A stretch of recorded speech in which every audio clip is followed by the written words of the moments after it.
Narasimha Avatar of Lord Vishnu. Birth details of Narasimha Avatar. Tithayan month.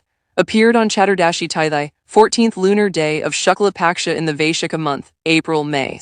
Time of appearance, manifested during twilight Sandhya Kala, a time that is neither day nor night. Divine manifestation, Lord Narasimha did not take birth through a womb. He manifested instantly from a pillar in King Hiranyakashipu's court. Symbolic conditions, his appearance fulfilled the unique conditions of Hiranyakashipu's boon. Not by man or beast, not inside or outside, not by weapons, not during day or night. Occasions celebrated as. This divine event is celebrated as Narasimha Jayanti, marking the victory of good over evil and the protection of true devotion. The legend of Hiranyakashipu's rise to power during the age of Satya Yuga. It is said that the sage Kashyap and his wife Didi had two sons named Hiranyaksha and Hiranyakashipu. The brothers were known for their destructive nature, carrying the will to create chaos any place they go. They spared no one, troubling both humans and devas.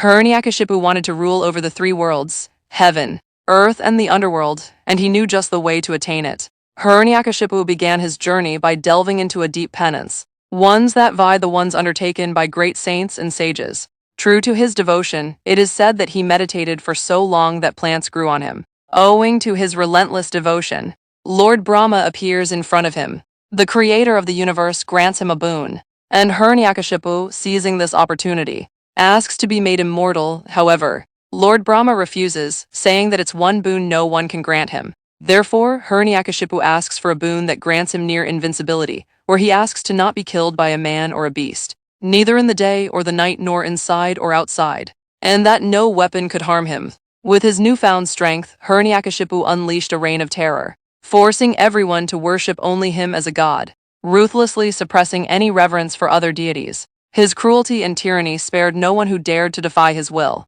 Prahlada devotion personified. My first introduction to the story of Prahaladha was from the Amar Chitra Katha I owned. The story of young Prahaladha and his utter devotion to Lord Vishnu is a story all of us have heard about. Born to the demon king Hiranyakashipu, who, upon attaining a boon of invincibility from Lord Brahma, sought to be worshipped as a god. He was an ardent hater of Lord Vishnu and, in his terror, forbade anyone from praying to Lord Vishnu.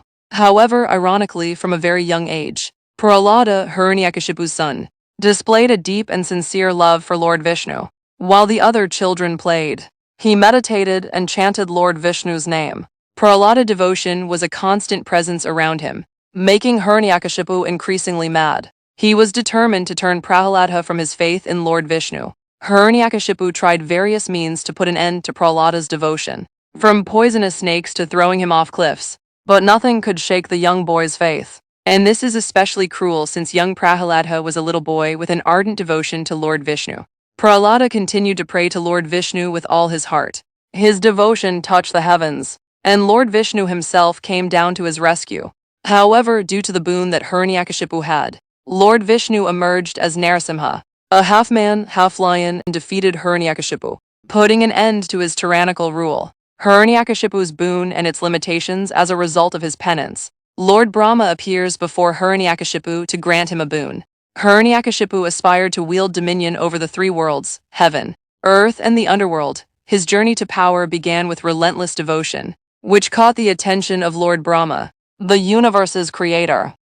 In response to his devotion, Brahma granted him a potent boon, making him nearly invincible. However, Hiranyakashipu's arrogance led him to demand immortality, a wish Brahma refused. With his newfound strength, Hiranyakashipu unleashed a reign of terror, forcing everyone to worship only him as a god, ruthlessly suppressing any reverence for other deities. His cruelty and tyranny spared no one who dared to defy his will. This powerful boon from one of the powerful deities, Lord Brahma, the creator of the universe, seemed like a ticket to invincibility. However, this boon had a critical loophole. Lord Brahma granted him the wish for immortality but with specific conditions. Hiranyakashipu could not be killed during the day or night, indoors or outdoors, by man or beast, using any weapon, and not on land, water, or in the air. This made him seemingly indestructible, as there was no circumstance that met all these conditions at once. Yet this was what left him vulnerable. When Lord Vishnu took the form of Narasimha, a half-man, half-lion, he emerged at twilight, neither day nor night, placed Hiranyakashipu on his lap, neither land nor air, and using his claws, neither man nor beast, he defeated the demon king. Significance and impact of the Narasimha Avatar. More than the belief that truth always triumphs. As a child, what stood out the most to me about the story is that God is always just and powerful in heeding. Despite the penance that Hiranyakashipu undertook and receiving a boon that is supposed to make him as good as immortal, he ultimately faces his downfall. Fourth avatar of Vishnu, Lord Vishnu's Narasimha avatar proves this, and that he would always protect Dharma and appear before those in need. The story starts with Hiranyakashipu attaining power and wielding it to make all three worlds under his control and worship him. However, as fate would have it, the one person he could not get echoing his wishes was his only son, who remained a devotee of Lord Vishnu.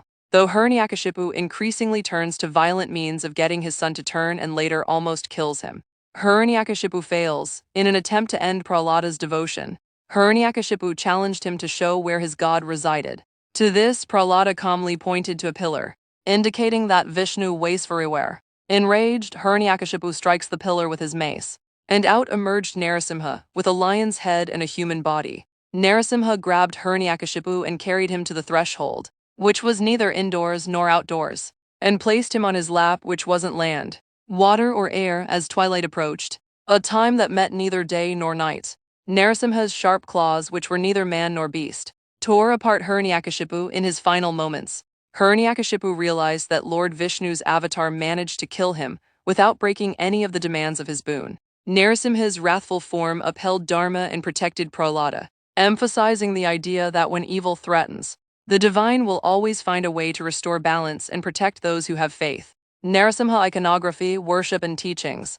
Narasimha is a unique incarnation of Lord Vishnu with a lion's head and human body, and is often depicted with a fearsome appearance in Hindu scriptures. Methods of worshipping Narasimha for courage and strength. Like several other deities, Narasimha, avatar of Lord Vishnu, is worshipped by chanting prayers and performing rituals. This avatar in particular is prayed to for strength and courage. He is also worshipped when one wants to overcome their fear and hardship.